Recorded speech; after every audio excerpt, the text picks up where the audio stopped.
Selamat datang di video pembelajaran Sistem Manajemen K3. Pada kesempatan kali ini kita akan membahas secara mendalam mengenai penerapan sistem keselamatan dan kesehatan kerja di PT Pama Persada Nusantara. Video ini dibuat untuk memenuhi mata kuliah sistem manajemen K3 yang diambil oleh Bapak Ketua Komisi Sabto Putra Islam SC. Mari kita sama-sama pentingnya K3 dalam menciptakan lingkungan kerja yang aman dan produktif.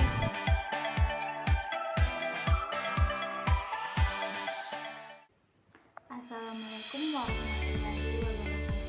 Perkenalkan, nama saya Arifka Auliani Dewi dengan NIM C1A 123 kelompok 1 kelas 3. Jadi sebelum kita melangkah lebih jauh, ada baiknya kita mengetahui apa itu sistem ketiga dan mengapa setiap perusahaan harus menerapkan sistem tersebut. Jadi, berdasarkan peraturan pemerintah nomor 50 tahun 2012, sistem manajemen keselamatan dan kesehatan kerja adalah bagian dari sistem manajemen perusahaan secara keseluruhan dalam rangka pengendalian risiko yang berkaitan dengan kegiatan kerja, guna tercipta tempat kerja yang aman, efisien, dan juga produktif. Adapun ketiga atau singkatan dari keselamatan dan kesehatan kerja merupakan segala bentuk upaya untuk menjamin serta melindungi keselamatan dan juga kesehatan para pekerja melalui cara-cara pencegahan kecelakaan kerja, termasuk penyakit yang dapat timbul akibat pekerjaan. SMK 3 ini wajib dilaksanakan perusahaan yang memiliki jumlah tenaga kerja minimal 100 pegawai, atau aktivitas dalam perusahaan memiliki tingkat risiko kecelakaan kerja yang cukup tinggi. Selain melindungi pekerja dari potensi bahaya di lingkungan kerja, penerapan aturan K3 ini dapat meningkatkan efektivitas dan menjaga aktivitas produksi perusahaan. Pengaturan K3 berlangsung di berbagai negara dengan pedoman yang dilakukan oleh masing-masing otoritas. Jadi penerapan aturan ini bersifat normatif dan harus dipatuhi setiap perusahaan. Sistem manajemen keselamatan dan kesehatan kerja merupakan kewajiban perusahaan untuk melindungi pekerja berdasarkan amanat undang-undang. Setelah disebutkan oleh Prof. tadi, jadi meskipun telah menerapkan SMK 3, kecelakaan kerja masih banyak terjadi dan imbasnya adalah pada produktivitas kerja karyawan. Penelitian terdahulu menyebutkan bahwa SMK 3 dianggap sebagai beban tambahan bagi karyawan di samping beban produktivitasnya. Jadi untuk itu diperlukan pengukuran keselamatan kerja agar mengetahui sejauh mana karyawan memahami dan menerima penerapan SMK 3 di perusahaan. Contohnya seperti di perusahaan PT Pama Persada Nusantara yang akan dijelaskan oleh rekan-rekan saya. Perkenalkan, saya Rahmani Pratiwi dengan NIM J1A1230057.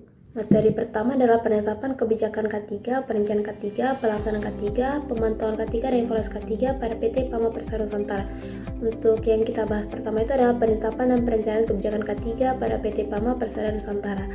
PT Pama Persada Nusantara ini mempunyai kebijakan dasar tentang keselamatan, kesehatan kerja, dan lingkungan hidup yang disahkan di Jakarta oleh Direksi pada tanggal 14 Februari tahun 1997. Kebijakan dasar tersebut telah diganti dengan kebijakan baru yang disahkan pada tanggal 1 Januari tahun 2000 dengan ditandatangani oleh Presiden Direktur dan menyatakan bahwa perusahaan berkomitmen untuk turut ambil bagian dalam pengembangan dan pengelolaan lingkungan hidup, keselamatan dan kesehatan kerja dengan visi Be a World Leader, meaning contractor with the best present.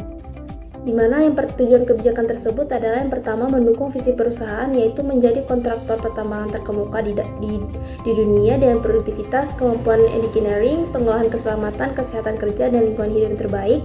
Yang kedua, menunjukkan kepada publik upaya kita menciptakan, memberikan, dan memelihara lingkungan kerja yang aman dan sehat bagi seluruh karyawan, kontraktor, dan subkontraktor. Dan yang ketiga itu menunjukkan upaya kita untuk bertanggung jawab, hidup harmonis dan seimbang di lingkungan dimanapun kita bekerja. Sasaran kebijakan K3 lingkungan hidup ini adalah menjadikan keselamatan kesehatan kerja dan lingkungan hidup sebagai salah satu prioritas utama. Untuk mencapai hal ini, seluruh aspek K3 lingkungan hidup harus terintegrasi dalam aktivitas sehari-hari dan kegiatan manajemen seluruh karyawan dimanapun bekerja.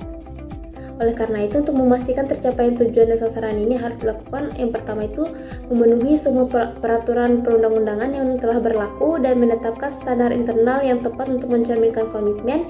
Yang kedua, melaksanakan dan mempertahankan ke-15 elemen PAMA Safety Management System setinggi mungkin di seluruh lokasi kerja dan memberikan pelatihan dan penyuluhan yang memadai kepada seluruh karyawan untuk memastikan tujuan kebijakan ini dan standar PSMS dapat tercapai dan dipertahankan. Tujuan dan sasaran spesifiknya untuk keselamatan yaitu cedera hari hilang atau LTI, nihil, dan cedera fatal nihil. Yang kedua itu mengurangi insiden kerusakan harta benda dan kerugian prematur. Untuk kesehatan sendiri, yang pertama memastikan bahwa semua bahaya kesehatan di tempat kerja dikelola dengan efektif. Yang kedua, memastikan bahwa kesehatan kerja karyawan kita dikelola dengan efektif. Dan ketiga, menciptakan dan memelihara tempat kerja yang bersih dan sehat. Sedangkan untuk lingkungan hidup, yang pertama memastikan semua dampak bagi lingkungan hidup dikelola dengan efektif. Yang kedua, mencegah polusi dan mengurangi insiden pada penurunan daya dukung lingkungan. Ketiga, memastikan bahwa semua aspek lingkungan dikelola dengan efektif. Dan yang keempat itu menciptakan dan meningkatkan kepedulian lingkungan hidup. Materi selanjutnya adalah pelaksanaan K3 pada PT PAMA Persada Nusantara. Pelatihan K3 yang telah diselenggarakan di PT PAMA Persada Nusantara ini seperti P3K, Firefighting, Breathing Apparatus, Rescue, keadaan darurat, Hypercase. Selain itu, PT PAMA Persada Nusantara juga ini mengirimkan karyawannya untuk pelatihan keahlian seperti ahli K3, pemadam kebakaran, pelatihan ahli P3K, pelatihan Hypercase bagi dokter dan para medis perusahaan. Komitmen manajemen PT PAMA Persada Nusantara Distrik Jembayan dalam upaya pencegahan kecelakaan adalah dengan mempromosikan atau mengomunikasikan program keselamatan dan kesehatan kerja kepada semua tenaga kerja melalui 3 media. Yang pertama itu media tertulis seperti poster, spanduk, buletin, buku saku, stiker, simbol-simbol K3. Yang kedua itu media lisan seperti ceramah, diskusi, penyuluhan, toolbox meeting, safety induction. Dan yang ketiga itu komunikasi dua arah seperti telepon dan hand talkie untuk komunikasi efektif. Namun terdapat beberapa hambatan dalam melakukan komunikasi program keselamatan kesehatan kerja ini, yaitu seperti tingkat pengetahuan, pemahaman, dan sikap tenaga kerja yang mempengaruhi pelaksanaan K3 ini. Selanjutnya, pemantauan dan evaluasi K3 pada PT PAMA Persada Nusantara. Upaya-upaya yang telah dilakukan pada prinsipnya adalah untuk mencegah terjadinya kecelakaan sedini mungkin, serta untuk meminimalisasi kerugian yang diderita apabila kecelakaan terjadi. Pengendalian kecelakaan kerja di PT PAMA Persada Nusantara ini mengacu pada hierarki pengendalian. Pertama itu eliminasi bahaya, yaitu memodifikasi proses, metode, atau materi untuk mengurangi semua bahaya yang ada. Yang kedua, perancangan menjauhkan bahaya, yaitu mendesain peralatan atau perkakas untuk meminimalisi atau mengurangi bahaya dengan baik. Yang ketiga, substitusi bahaya, yaitu mengganti bahan, zat, atau proses dengan yang tidak atau kurang berbahaya. Yang keempat, pemisahan bahaya, yaitu menyingkirkan bahaya dari orang dengan memberi perlindungan, mengurung atau menyimpan di tempat atau waktu. Yang kelima, pengendalian bahaya secara administrasi, yaitu menyesuaikan waktu dan kondisi dengan proses administrasi atau batas waktu pemaparan atau tingkat batas paparan. Yang keenam, pengurangan resiko melalui pelatihan para karyawan, yaitu memberi pelatihan dasar yang sesuai untuk meningkatkan pengetahuan, keterampilan, dan kesadaran untuk mengurangi resiko. Yang ketujuh itu mengurangi resiko dengan penggunaan alat pelindung diri atau APD. Saya Putri Patricia dengan NIM J1A1230056. Baik, kita masuk pada materi struktur organisasi K3 PT PAMA Persada Nusantara.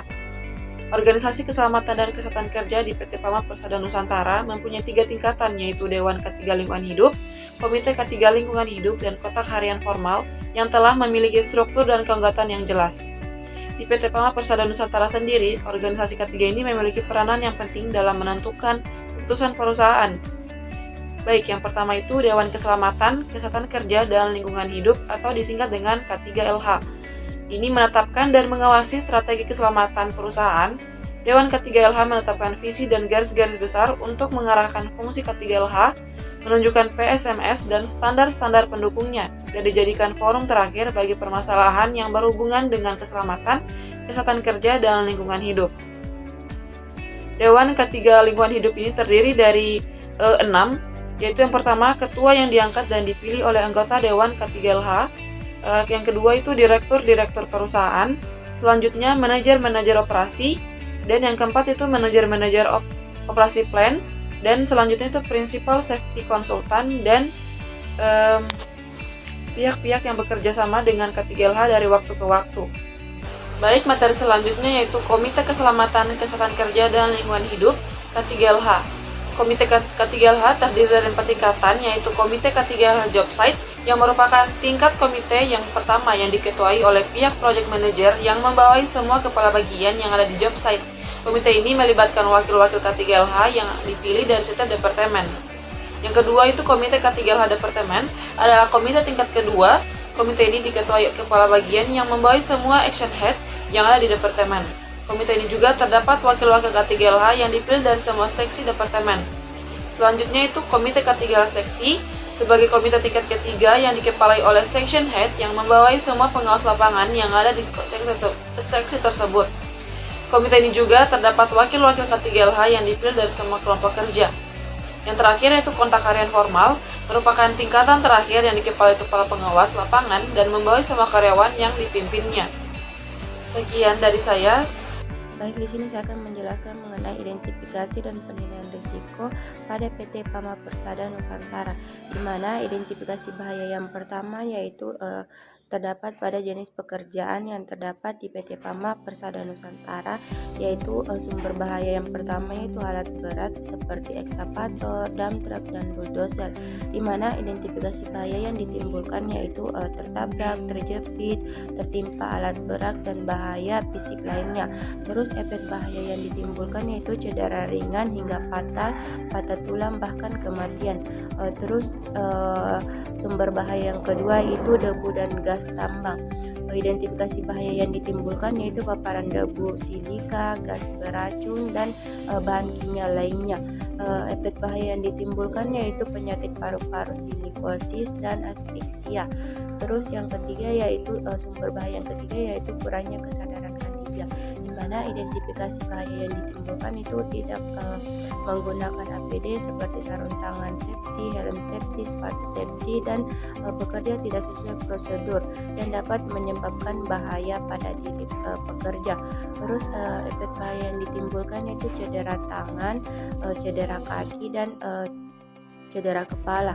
Terus sumber bahaya yang keempat yaitu aktivitas ketinggian, di mana identifikasi yang ditimbulkan yaitu terjatuh saat bekerja di area tinggi. Terus efek bahaya yang ditimbulkan yaitu cedera kepala serius, patah tulang, cedera tulang belakang yang menyebabkan kelumpuhan, bahkan kematian akibat terjatuh dari ketinggian. Terus yang kelima yaitu sumber bahaya yang kelima yaitu posisi kerja yang tidak ergonomis, di mana identifikasi bahaya yang ditimbulkan yaitu duduk mengemudi terlalu lama dapat menyebabkan bahaya ergonomis. Terus efek bahaya yang ditimbulkan yaitu nyeri punggung kronis, cedera otot sendi, gangguan peredaran darah. Terus yang keempat yaitu peningkatan risiko penyakit jantung akibat kurang gerak.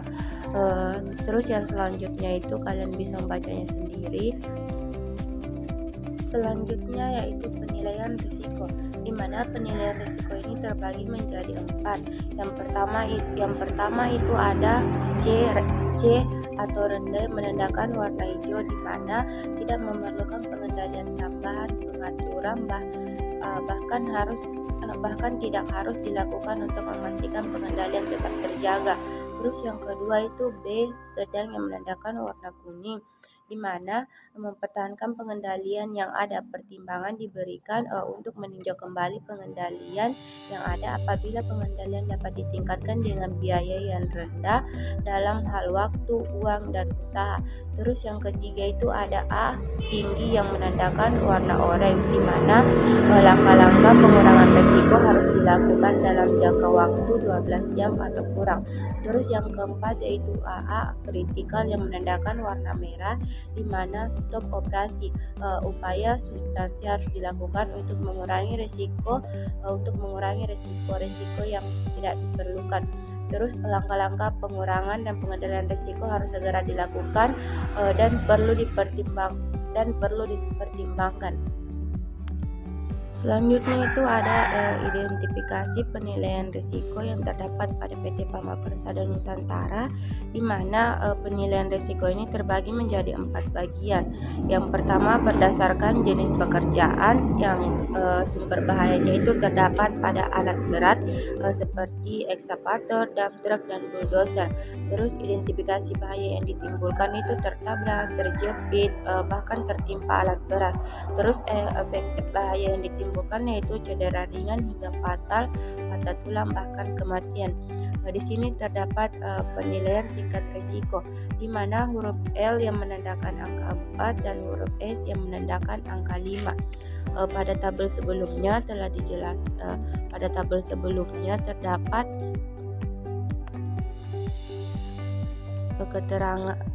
keterangan mengenai di mana tadi huruf L itu menandakan angka 4 yang artinya sering yang terdapat pada C atau rendah. Terus S-nya itu terdapat angka 5 yang menandakan sering sekali, di mana pertemuannya terjadi yaitu pada tabel yang kelima yaitu AA atau kritikal. Terus yang kedua itu debu dan gas tambang, di mana identifikasi bahaya yang ditimbulkan yaitu paparan debu silika dan gas beracun serta bahaya kimia lainnya. Terus efek bahaya yang ditimbulkan yaitu penyakit paru-paru, silikosis, dan asfiksia, di mana sama penjelasannya seperti tingkat penilaian risiko sebelumnya, di mana huruf L yang menandakan angka 4 dan huruf S yang menandakan angka 4 juga, di mana penilaian risikonya itu terdapat 16 yang artinya tinggi, yang menandakan huruf yang menandakan warna oranye. Terus identifikasi bahaya yang ketiga itu kurangnya kesadaran K3, di mana identifikasi bahaya yang ditimbulkan yaitu tidak menggunakan APD seperti sarung tangan, safety helm, sepatu safety, dan bekerja tidak sesuai prosedur. Efek bahaya yang ditimbulkan yaitu cedera tangan, cedera kepala, cedera kaki, terus sama pada tingkat penilaian risikonya itu, yang dimana huruf L yang menandakan angka 5 dan huruf S menandakan angka 4, dimana jika dikalikan terdapat 20, maka angka 20 ini menandakan kritikal atau berwarna merah. Terus identifikasi bahaya yang keempat yaitu aktivitas ketinggian, di mana identifikasi bahaya yang ditimbulkan yaitu terjatuh saat bekerja di area tinggi dan bahaya fisik lainnya. Efek bahaya yang ditimbulkan yaitu cedera kepala serius, patah tulang, cedera tulang belakang yang menyebabkan kelumpuhan, dan bahkan kematian akibat terjatuh dari ketinggian, di mana sama pada tabel sebelumnya di penilaian tingkat risiko, di mana huruf S menandakan angka 4 dan huruf L menandakan angka 5, di mana jika dikalikan terdapat angka 20, maka angka 20 ini menandakan AA atau kritikal yang menandakan warna merah.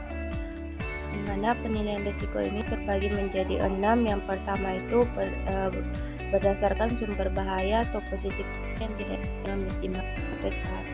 dapat ditimbulkan yaitu atau pengemudi terlalu lama saat bekerja, di mana efek bahaya ditimbulkan yaitu nyeri punggung kronis, cedera otot dan sendi. Terus gangguan peredaran darah, meningkatkan risiko penyakit jantung akibat berat, di mana terdapat angka tabel penilaian risiko, di mana huruf L menentukan angka 5 dan huruf S menentukan angka 2. Karena jika terdapat angka 10 yang dimana tingkat risiko tinggi yang menandakan warna orange. Terus yang keenam itu beban yang tinggi, sumber bahaya yang ditimbulkan itu tinggi, tekanan dari atasan yang dapat menyebabkan bahaya psikologi. Terus identifikasi bahaya yang ditimbulkan yaitu stres kronis yang kecepatan hingga hipertensi akibat tekanan kerja, risiko serangan jantung akibat stres yang berlebihan. Terus sama di tabel sebelumnya terdapat tabel penilaian risiko di mana huruf L menandakan angka 4 dan huruf S menandakan angka 3, di mana jika digabungkan terdapat angka 12 yang menandakan sedang yang berwarna hijau. Terus yang ketiga itu jam kerja yang panjang.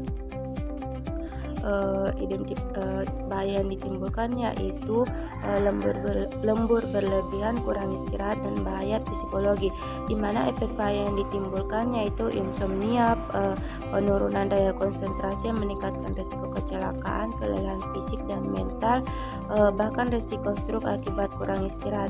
Sama pada penilaian tabel sebelumnya, di mana huruf L menandakan angka 4 dan huruf S menandakan angka 3. Jika digabungkan terdapat angka 12 yang menandakan sedang yang berwarna kuning. Terus yang selanjutnya itu materi berbahaya seperti BBM, oli, limbah, dan B3 lainnya. Berbahayanya yaitu kontaminasi kulit, uap berbahaya, dan bahaya kimia. Terus efek bahaya yang ditimbulkan itu iritasi kulit, keracunan akut atau kronis, gangguan saraf, gagal ginjal, dan hati akibat paparan jangka panjang. Tabel penilaian risikonya itu di mana huruf L menandakan angka 3 dan huruf S menandakan angka 3 juga, di mana jika digabungkan mendapatkan angka 9 yang menandakan sedang atau berwarna kuning, di mana sumber bahaya lainnya itu bahan peledak atau blasting, di mana berbahaya yang ditimbulkan itu ledakan seperti serpihan batu, getaran tinggi, dan bahaya fisik lainnya. Terus identifikasi bahaya yang ditimbulkan yaitu luka bakar tinggi, cedera mata, gangguan pendengaran permanen, bahkan trauma psikologis. Sama pada tabel penilaian risiko sebelumnya, di sini pada huruf L terdapat angka 2 dan huruf S terdapat angka 5, di mana jika digabungkan mendapatkan angka 10 yang artinya tinggi yang berwarna orange. Terus tabel penilaian risiko yang terakhir yaitu ada getaran dan kebisingan, di mana efek yang ditimbulkan yaitu penggunaan alat berat menerus yang mengakibatkan bahaya fisik. Terus identifikasi yang ditimbulkan yaitu gangguan pendengaran permanen dan kelelahan kronis, di mana tabel penilaian risikonya itu angka L terdapat angka 5 dan pada huruf S terdapat angka 3 yang jika digabungkan mendapatkan 15 yang warna orange. Kenalkan, nama saya Rasma dengan NIM J1A12360. Saya akan menjelaskan terkait program-program K3 yang diterapkan di PT PAMA Persada Nusantara, mulai dari pelatihan, inspeksi, hingga audit. Yang pertama yaitu pelatihan yang diterapkan di PT PAMA Persada Nusantara. PT PAMA Persada Nusantara telah banyak menyelenggarakan pelatihan-pelatihan keselamatan dan kesehatan kerja bagi semua tenaga kerja, mulai dari karyawan baru, senior, maupun pekerja harian lepas atau PLH, yang bertujuan untuk meningkatkan keterampilan dan kompetensi tenaga kerja. Pelatihan yang telah diselenggarakan PT PAMA sendiri diantaranya yaitu pelatihan P3K, pelatihan firefighting, pelatihan breath apparatus, pelatihan rescue, pelatihan keadaan darurat, dan pelatihan hipercase. Selain mengadakan pelatihan yang berada di perusahaan, PT PAMA Persada Nusantara juga mengirimkan karyawannya untuk mengikuti pelatihan keahlian seperti pelatihan ahli K3, pelatihan ahli pemadam kebakaran, pelatihan ahli P3K, pelatihan hipercase bagi dokter dan para medis perusahaan. Pelatihan diselenggarakan minimal 1 tahun, sekali dalam setahun. Waktu pelaksanaannya sesuai dengan situasi dan kondisi perusahaan. Kemudian yang kedua yaitu inspeksi yang diterapkan di PT PAMA Persada Nusantara. Adapun inspeksi ini merupakan suatu kegiatan yang dilaksanakan secara terstruktur dan dilakukan untuk mengidentifikasi semua kondisi dan tindakan tidak standar di tempat kerja, memperbaikinya sehingga mencegahnya dari kemungkinan timbulnya insiden. Inspeksi K3 merupakan elemen ketiga dari PMS atau PAMA Safety Management System. Adapun jenis inspeksi K3 yang ada di PT PAMA meliputi yang pertama yaitu inspeksi umum terencana.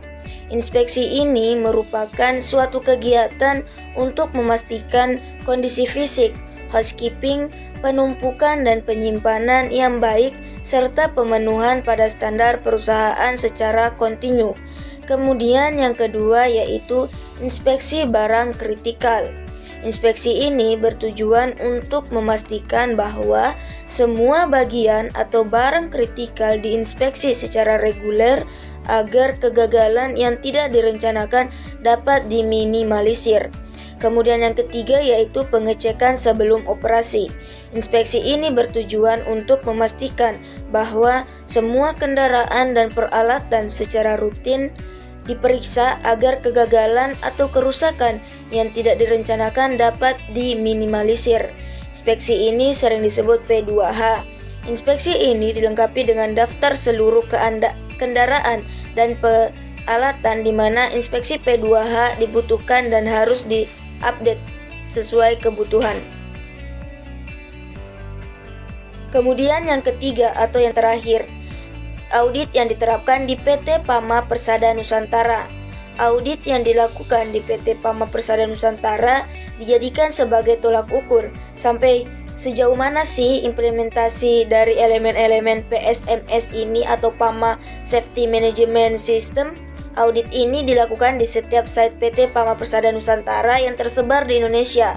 Audit yang telah dilakukan yaitu Job Site Adaro, yang mana yaitu audit internal oleh Head Office Jakarta tentang implementasi PSMS. Pelaksanaan audit ini bertujuan untuk mengetahui tingkat pemenuhan terhadap standar keselamatan dan kesehatan kerja yang ada di PSMS lingkungan kerja PT PAMA Persada Nusantara. Assalamualaikum warahmatullahi wabarakatuh. Perkenalkan, nama saya Rahma Rizky Fadila dengan NIM J1A123058. Di video kali ini saya akan membawakan materi mengenai pencapaian dan tantangan dalam penerapan K3 pada PT PAMA Persada Nusantara. Pencapaian dalam penerapan K3 pada PT PAMA Persada Nusantara melalui proses penjurian ketat, PT PAMA Persada Nusantara berhasil menyabet 6 kategori. Kategori yang berhasil dimenangkan oleh PT PAMA adalah pertama, Best of the Best Company Concert KHSE Excellent. Yang kedua, The Best Companion of the Years for KHSE Excellent. Yang ketiga, The Best Innovation for KHSE. Yang keempat, The Best KHSE Digital Transformation. Yang kelima, The Best Director KHSE Excellent. Yang keenam, The Best Senior Vice President or Vice President for KHSE Excellent. Keenam kategori ini diberikan atas transformasi digital dan inovasi yang terus dikembangkan oleh PAMA. Mendapatkan total skor sebesar 193,25. PAMA dipilih sebagai juara umum 2024 Best of the Best Company Concurrent KHSE Excellent. Dalam kesempatan ini, Ari Sutrisno selaku Direktur PAMA juga mempresentasikan paparan terkait inovasi-inovasi PAMA dalam bidang K3 di sesi CO Talks. Selanjutnya, tantangan dalam penerapan K3 pada PT PAMA Persada Nusantara. Dari hasil wawancara dan pembahasan yang ada, maka beberapa tantangan atau kendala dalam pelaksanaan program K3 pada PT PAMA Persada Nusantara terdapat 5 poin. Yang pertama, manajemen perusahaan memberikan prioritas rendah pada program K3 dalam program perusahaan. Hampir di banyak perusahaan yang ada, program K3 tidak pernah dibahas dalam rapat-rapat yang diselenggarakan. Yang kedua, pengetahuan mengenai K3 oleh karyawan ataupun pihak perusahaan terkadang masih rendah. Baik pengetahuan mengenai cara penerapan K3 yang benar, dampak apabila perusahaan tidak menerapkan K3 tersebut, dan sebagainya. Hal inilah yang membuat perusahaan masih kurang dalam memberikan pelayanan K3 untuk karyawannya. Yang ketiga, untuk memberikan pelayanan K3 yang benar, tentu diperlukan berbagai model untuk melaksanakannya terhadap para karyawan. Terkadang kondisi keuangan perusahaan tersebut tidak mendukung karena kurangnya modal untuk meningkatkan kualitas pelayanan K3 sehingga penerapan K3 tidak maksimal. Yang keempat, peraturan K3 memang sudah memiliki undang-undang yang sah di mata hukum. namun pemerintah sendiri masih kurang dalam hal mengawasi berjalannya peraturan hukum tersebut. Pemerintah hanya menganggap semuanya akan berjalan lancar bila sudah memiliki hukum yang kuat. Padahal dalam kenyataannya penerapan K3 masih sangat kurang meskipun telah memiliki undang-undang yang kuat. Yang kelima, kemampuan petugas keselamatan kerja di bidang rekayasa operasi, rekayasa keselamatan kerja, manajemen pengendalian bahaya dirasakan sangat kurang sehingga merupakan kendala diperolehnya kinerja keselamatan kerja yang baik. Akibat daripada kekurangan ini, terdapatnya kesenjangan antara makin majunya teknologi terapan dengan dampak negatif yang makin tinggi. Dengan kemampuan para petugas keselamatan kerja dalam mengantisipasi keadaan yang makin berbahaya. Hal ini juga disebabkan karena kurangnya pengembangan sumber daya manusia di bidang K3 atau kurangnya dikembangkannya perkembangan dunia pendidikan di bidang ini. Sekian dari saya. Assalamualaikum warahmatullahi wabarakatuh.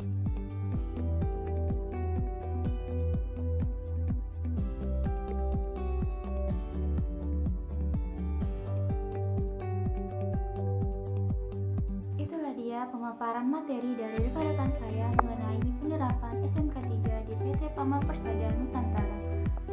Jadi, penerapan SMK 3 di PT Pama Persada Nusantara merupakan wujud komitmen perusahaan untuk melindungi tenaga kerja dan menciptakan lingkungan kerja yang aman, efisien, dan produktif.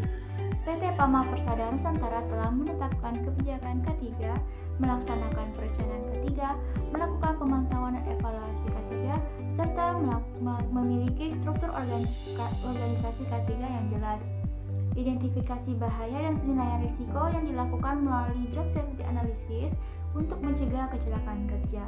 Ada beberapa program-program K3 yang diterapkan meliputi pelatihan, inspeksi, dan audit untuk meningkatkan kompetensi tenaga kerja dan memastikan pemenuhan standar K3. Dan juga PT Pama Persada Nusantara telah meraih berbagai pencapaian dalam penerapan K3 yang diakui melalui penghargaan. Terima kasih karena sudah menonton video kami.